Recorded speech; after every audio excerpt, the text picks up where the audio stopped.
When you decided to take classical music and to incorporate blues and different genres of music, was this difficult for you? I mean, what sort of led you to blues symphony? Well, it goes way before me. I mean, just the beginnings of music. You go back to what Jelly Roll Morton was trying to do. James P. Johnson wrote orchestral pieces. Duke Ellington wrote pieces for symphony orchestra and jazz. And George Gershwin, of course, he wrote pieces. There's been a tradition. I guess I started writing for the orchestra because Kurt Mazur was the director of the New York Philharmonic. He came to a gig, maybe I was 28 years old, and he said, "Are you gonna write a piece for the New York Philharmonic?" I thought he was crazy. It's like, man, I don't write for orchestra. And so when I would see him around Lincoln Center, he would always say, "Are you still afraid to write for the New York Philharmonic? Are you still scared of the New York Philharmonic?" I'm not scared of anything. So, That's what you I just started, said. he kind of got me thinking, man, so it took me 10 years to get just where I could conceive of a piece, to develop the technique. And in 1999, I wrote a piece for the Philharmonic called All Rise. And after that, I wrote another symphony for the Berlin Philharmonic, and now this is the third one that I've written for just orchestra, but it's very difficult to write. It's hundreds of thousands of notes.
The string players were all strictly classically trained. I think I can say that. And so, you know, it's taking a lot of flexibility, learning how to groove. That's what he's telling us. And I know what that means. I'm not too stiff to do that. The he Shenandoah University junior Tyler Garner is referring to is one of the most influential jazz artists in the history of the musical genre. A man who definitely knows how to groove. Wynton Marsalis.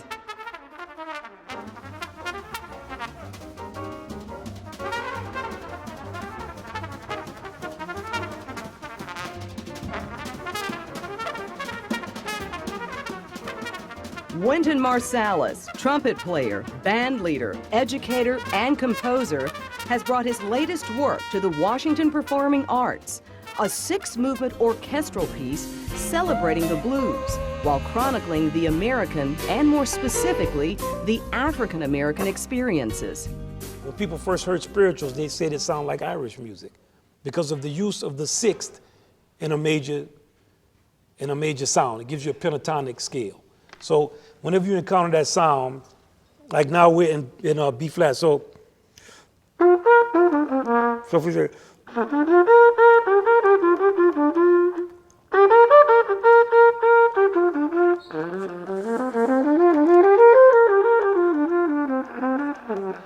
it almost sounds like Eastern music. That's how the Negro spiritual sound. So it's got to come out of that type of sound. It's a resonant sound. The concert took place at the Music Center in Strathmore, performed by students from the Shenandoah Conservatory Symphony Orchestra. This groundbreaking composition is called Blues Symphony, a dynamic piece of work that challenged its performers in ways they could have never imagined.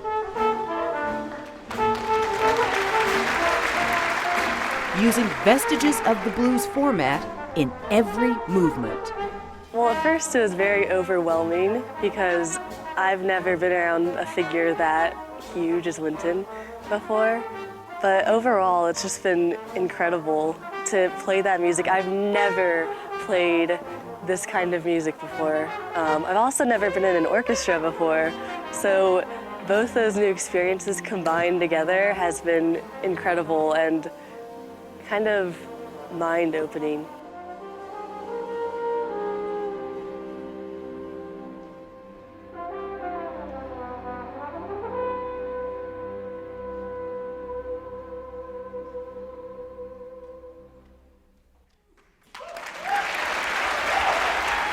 The challenge of the Blues Symphony has been present for the last 100 years, and that is, how do you get an ensemble, a big ensemble, a symphony, that is essentially in the tradition of European classical music to play American idiomatic music? How do you get them to groove? How do you get them to swing?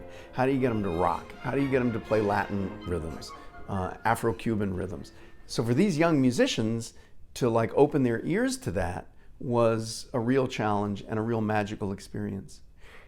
There were certain points at which Wynton would stop the rehearsal, pick up his smartphone, and you had nearly 100 young musicians listening. You know, how did he phrase that melody?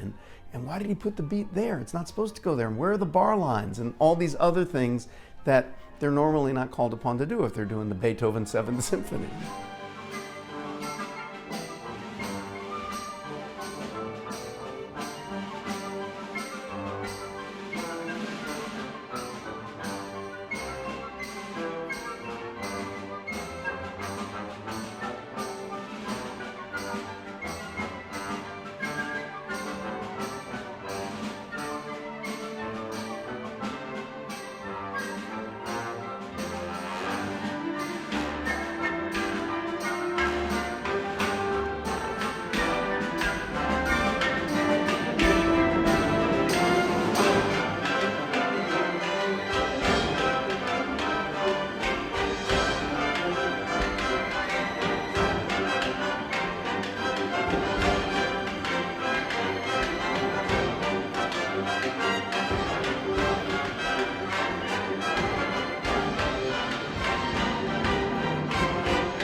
We worked with the Shenandoah Conservatory Orchestra, and the reason that we chose the Conservatory Orchestra was that he needed to work with them for upwards of 2 months to put the production together. It was a new work. He was just introducing it. He went to Shenandoah Conservatory 4 or 5 times over a space of 3 months, worked with the kids, revised the work, and by the time it got to the presentation at Strathmore Hall, it was a finished, beautiful piece. So it's a combination of that type of sound, and we're also on a slave ship. So it's always rocking back and forth, okay? And there's not a lot of screaming and hollering going on because we're not so much the slaves who are inside of the ship, we are the ship itself. So when we hear it, we start to hear the waves and the shapes of it, it's gonna make more sense.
has it been difficult trying to turn the corner for these students who are so used to looking at music a certain way, listening to it a certain way, responding to it a certain way, and then here comes the great Wynton Marsalis with the Blues Symphony saying, we're going to do something completely different, find another beat. Part of my responsibility is to figure out how to write music that anybody can play, and these are some of the best trained musicians, young musicians in the world.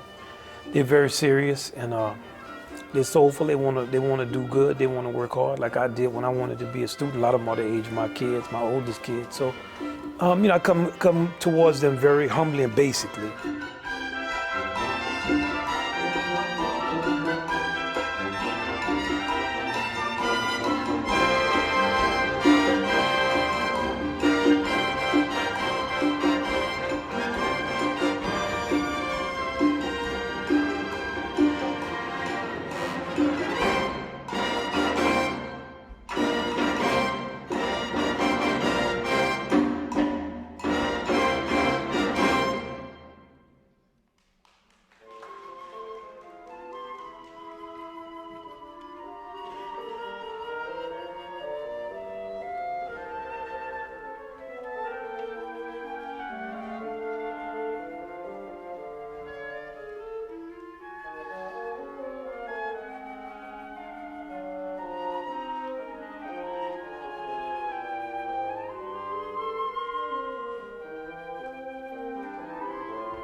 never really been involved in an ensemble like this, so being able to come in late and learn the music in, a month and, learn Wynton Marsalis's new piece is really awesome.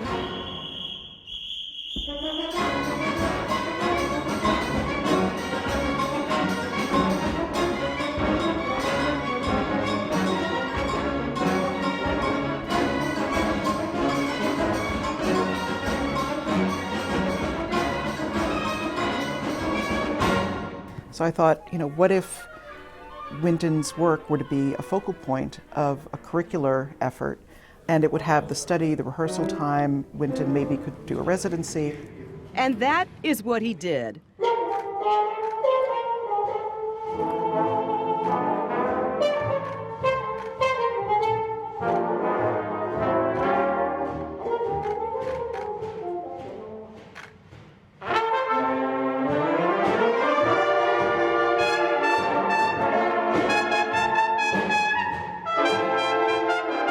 From 2014 to 2015, Marsalis pursued a residency at Shenandoah Conservatory, bringing with him his ambitious orchestral work that had never been played in its entirety until now.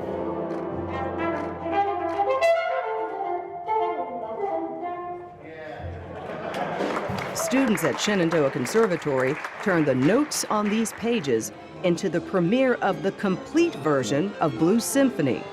The piece was originally premiered several years ago. It should be dum dum dum dum dum dum dum dum like the way Duke was playing on the tape I played for y'all. Dum dum dum dum dum. Got to be grooving. 21. Okay.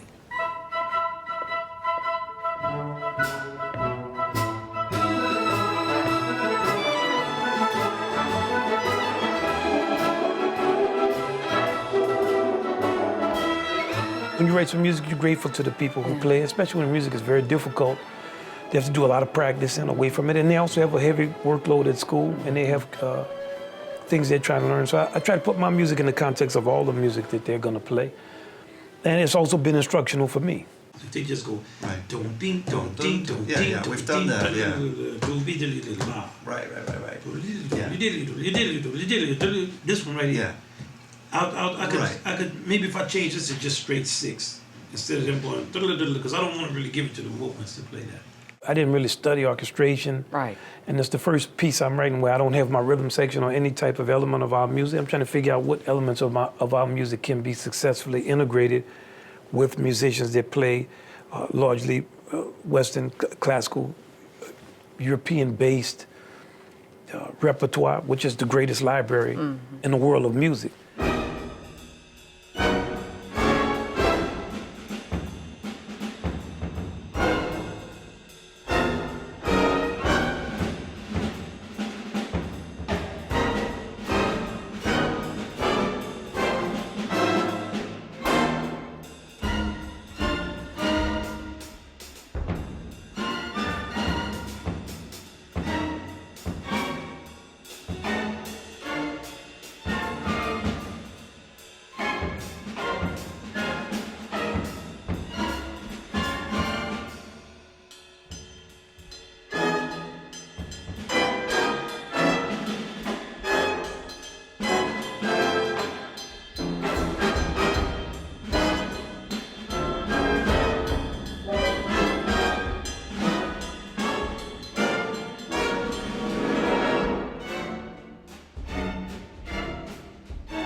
Douglas Wheeler, President Emeritus of the Washington Performing Arts Society, has known Wynton Marsalis since the jazz great was 22 years old. Wheeler was pleasantly surprised to learn that Marsalis had dedicated the evening's performance to him. Here's a man that is probably the greatest jazz artist of his time in terms of composing and playing and taking the work out to the people throughout the country. His Lincoln Center Jazz Orchestra is perhaps the best of its kind in the country. So when he talks, students listen. And he himself came from New Orleans. He was playing when he was 9 or 10.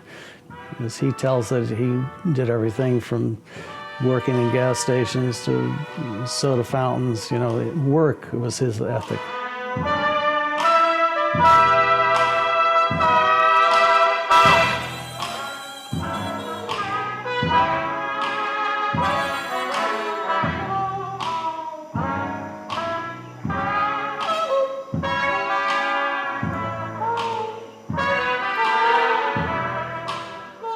I have been with some famous trumpet players, and they are not as accessible.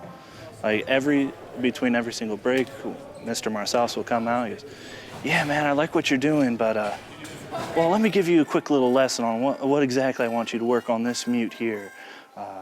I like your sound here, but could you do a little bit of that?" And that's like every little mini master classes with Wynton Marsalis. It's an amazing opportunity. This is one thing that's important. When you have a lower counterline, when you have a lower harmony, these are many times the hardest parts to play. When you play the part again, I don't want you to even think about yourself playing, but only think about her part.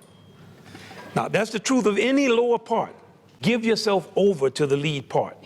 It's a discipline that comes with playing music and trying to be great. Just tell y'all a story to bring this home. Playing with older musicians, you know, this is in the 70s, I had my afro. I considered all of what they were playing to be kind of Uncle Tomish. Old school, they couldn't play all the hip harmonies and stuff. We're playing on sus chords and they were playing triads and shaking and rickety. He old New Orleans music. So I was really being disrespectful of the music. It's a parade, so nobody really knows. And I'm just playing, put up bebop licks and everything I want on the music. So an old guy standing next to me goes, "Hey son, do you know this music?" So it was a legitimate question, but being disrespectful and young, I answered him not wholly disrespectfully. "Man, y'all just playing triads." He said, "Well, if we're just playing triads, why are you not playing some of them?" He stepped up a little bit on me. And I said, "Man, you know, come on, Pops." I called him some type of name like that. He said, "Look, man, if you can't play some music, why don't you settle on playing very little?" Then I tried to play less, and he said, "What about just not playing at all and listening?" Then I gave him another flippant comment, and he said, "And if listening is too much for you, absolute silence and pretending like you're listening is good too." That was a great lesson in life for me. Many times I've wanted to say things, okay? So y'all see what I'm saying? If you're not gonna follow and you have a secondary part, don't get in the way. So part of what I wanna feel from us as an ensemble, doesn't matter what music we're playing, I want to feel us leading and I want to hear us following. And many times I want to feel the following people listening harder than the people who are playing the lead parts.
as a native New Yorker, you know, I immediately got the sounds that he was evoking with the city, and it's just kind of again a compendium of sounds that tie to certain parts of geography and culture and communal music making.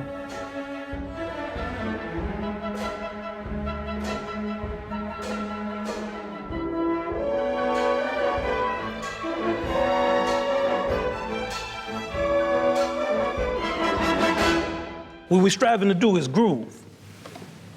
It's got to groove. Once you take the groove out of it, there's nothing worth playing in it. You know what I mean? Many times when we play music that's like groove music, jazz music, people kind of look down on it because they take the thing that makes the music what it is out of it and say, well, what about it now? That's what the music is.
Yeah, I know we're going slow, but I just want to get, these are fundamentals, you know? We can always just run through stuff.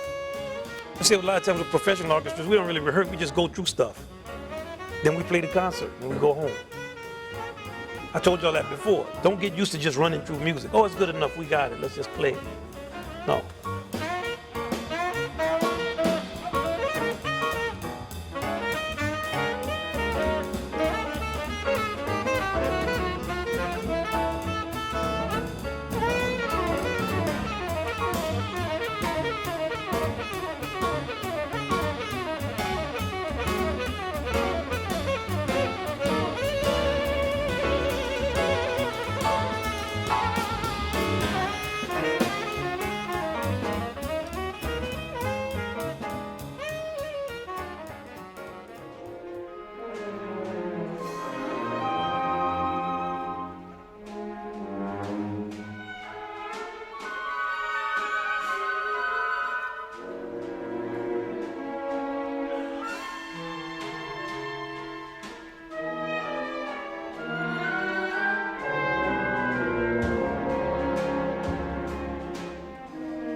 Thank you.